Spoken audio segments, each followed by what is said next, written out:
আপনাদের এখন পর্যন্ত আমরা 11টা জেলায় প্রোগ্রাম করছি, 13টার মধ্যে। শুধুমাত্র একটা জেলায় গিয়ে প্রোগ্রাম না করে আসছি, সেটা নরসিংদী। রিজনটা হচ্ছে আপনাদের ইন্টারনাল গ্রুপিংস, রিজনটা হচ্ছে আপনাদের ভিতরকার কামড়াকামড়ি আর ভাগাভাগি, রিজনটা হচ্ছে আপনারা একজন আরেকজনের পিছনে তখনও লেগেছিলেন, এখনো লেগে আছে। এবং আমরা আমাদের জায়গা থেকে আমাদের টিম, যেই টিম 5ই জুন থেকে, জুলাইয়ের 1 তারিখ না গেলে 5ই জুন বিকালবেলা একটা বিক্ষোভ শুরু হয়েছে। জুন 5 থেকে আজকে ডিসেম্বর 10 পর্যন্ত একসাথে কাজ করতেছে যে টিমটা, ওই টিমের মধ্যে এইটুকু আন্ডারস্ট্যান্ডিং আছে যে পিছনের পোলাপান বা বাংলাদেশের বিভিন্ন জায়গার পোলাপান নিজেদের মধ্যে কিভাবে কি করতেছে এগুলো সবকিছু আমাদের সামনে আসে এবং আমরা এখানে আসি। আপনারা কিভাবে নিজেরাই নিজেদের বিরুদ্ধে আমাদের একজনকে, মানে নিজেদের বিরুদ্ধে গুটিবাজি করতেছেন, আমাদের একজনকে পাঠাইতেছেন, আবার আরেকজনের বিরুদ্ধে গুটিবাজি করে আমাদের আরেকজনকে পাঠায়, একে রিপোর্ট করে, ওকে রিপোর্ট করে। মানে এতদিন বাংলাদেশে আসলে যে লেজুর ভিত্তির একটা নোংরা পলিটিক্স আমরা দেখে আসছি এবং শিকার হয়েছে, এখানে যারা আছেন সবাই শিকার।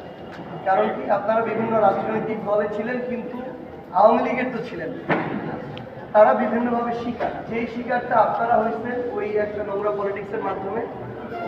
আমাদের এখানকার মধ্যে কেউ অল্প কয়েকজন আমরা সেই কাজটা আবার করতেছি। এখন আমাদের জায়গা থেকে কিছু ইম্পর্টেন্ট কনসার্ন, একটু ভাই কোনো সাউন্ড না, আমরা আমাদের জায়গা থেকে মনে করতেছি আমরা যে পথে আসছি, ভাগ্যক্রমে আসি, যুদ্ধের মাধ্যমে আসি, আর আল্লাহ নিয়ে আসুন, এই পথ মাত্র চলাটা শুরু। এই শুরুর পথ চলাতে মানে আপনাদের ভিতরে যে স্বার্থের সংঘাত আর দ্বন্দ্ব, এটা দিয়ে আসলে আপনারা হয়তো একটা নির্দিষ্ট উপজেলা বা একটা জেলার শহর এরকম একটা জায়গায় এই কামড়াকামড়ি চালু রাখতে পারেন, কিন্তু এটা দিয়ে খুব বেশি দূর আগানো সম্ভব না। এবং এটা আমরা আমাদের জায়গা থেকে মনে করতেছি এটা আপনার মানে একদম ব্যক্তিত্বের যে আপনার একটা ধ্বজভঙ্গ অবস্থা, এটার একটা পরিচয় বহন করে। আমি খুব অ্যাকচুয়াল রুট শব্দগুলাই বলতেছি, সুগার কোটিং করতেছি না ভাই, করতেছি না। কেন? কারণ এগুলা যদি এখন না বলি তাইলে আমাদের এই অবস্থাটা আরো সামনে যাবে, আমাদের এই অবস্থা থেকে বের হইতে হবে। না হওয়া ছাড়া কোনো সলিউশন নাই। মানে আমার নরসিংদী গিয়ে একটা পজিটিভ জিনিস মনে হয়েছে যে এই নরসিংদী, এটার কারণে আপনারা বাকি 10টা জেলার চেয়ে আমাদের কাছে সোজা ভালো আমার কাছে, আমি তো গেছি। বৈষম্যবিরোধী ছাত্র আন্দোলন তার জায়গা থেকে কাজ করতেছে। আরেকটা আমাদেরই ধরেন আরেকটা উইং বা এরদোয়ান, তার প্রথম ইলেকশনে পুরা টার্কিতে একটা আসন পাইছে। Same goes for Pakistan, Imran Khan তার পুরা পাকিস্তানে প্রথম 2টা ইলেকশনে কোনো আসন পায়নি। অথচ লাস্ট যখন গণভোট হয়েছে, তার ইমরান খানকে জেলেবন্দি করা হয়েছে, সবাইকে বিভিন্ন জায়গায় আটক করে রাখা হয়েছে, মামলা দিয়ে একজনকে নমিনেশনে দাঁড়াইতে দেয়। তারপরও ইমরান খান এই নামটার জন্য পাকিস্তানে 85% ভোট পাইছে।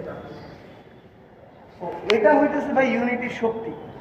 কিন্তু মানে ভালো লাগতেছে এটা দেখে যে টিএসসিতে এতজন মানুষ আছেন, একসাথে আমরা দাঁড়ায় আছি, কিন্তু আমাদের সংখ্যাটা ওই জায়গায় যে আমরা আবার নরসিংদীতে গেলে মুখোমুখি দাঁড়ায় যাই কিনা।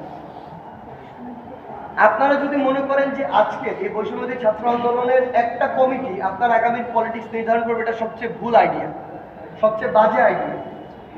আপনার সামনের পলিটিক্যাল ক্যারিয়ার, আপনার এইজ ভাই মাত্র ধরেন 20 থেকে 30 অ্যারাউন্ড এইটা। বাংলাদেশের পলিটিক্যাল ক্যারিয়ার স্টার্টই হয় 40-50 পরে গিয়ে, এরকমই হয় আলটিমেটলি। আজকে আমি ধরেন ওই বংশে বিএনপির যাদেরকে দেখলাম, ধরেন মঈন খান,